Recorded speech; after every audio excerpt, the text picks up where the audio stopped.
கணவன் மனைவி, மனைவி புருஷனுக்கு கீழ்ப்படியணும், கணவன் மனைவி மேல அன்பு கூறணும். இந்த ரெண்டுக்குள்ள தொடர்பு பாருங்களேன். ஒரு மனைவி புருஷனுக்கு கீழ்ப்படிய கீழ்ப்படிய கீழ்ப்படிய மனைவி மேல புருஷனுக்கு அன்பு அதிகமாகும். நல்லா அறிந்து கொள்ளுங்க. சில சொல்லுவாங்க, கணவர் சொல்லுங்க பிரதர், என்ன நேசிக்க சொல்லுங்க பிரதர், என்ன நேசிக்க மாட்டேங்கிறாருமாங்க. சட்டம் போட்டு எல்லாம் நேசிக்க வைக்க முடியாது. அன்பு என்பது ஊழியக்காரன் கட்டளையிட்டு இல்ல அவங்க மனைவி நேசிங்க இல்லாட்டினா அவ்வளவுதான் அப்படி எல்லாம் சொல்லி நேசிக்க வைக்க முடியாது. பிராக்டிக்கலா நீங்க அறிஞ்சீங்கன்னா மனைவி கீழ்ப்படிய கீழ்ப்படிய புருஷனுக்கு மனைவி மேல் அன்பு அதிகமாகும். அப்ப இன்னொரு பக்கம் பாத்தீங்கன்னா, ஒரு புருஷன் மனைவிடத்துல அன்பு கூற மனைவி புருஷனுக்கு கீழ்ப்படுகிற சுபாவத்துக்குள்ள வந்துருவாங்க. என் கணவர் மேல இவ்வளவு அன்பா இருக்காரு, கீழ்ப்படிஞ்சிருவாங்க.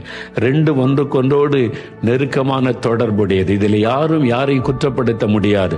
மனைவி கீழ்ப்படிய கீழ்ப்படிய கீழ்ப்படிய புருஷனுடைய அன்பு ஆட்டோமேட்டிக்கா அவங்க மேல வரும். யாரும் சொல்ல தேவையில்லை. அதே மாதிரி புருஷன் மனைவியை நேசிக்க நேசிக்க தான்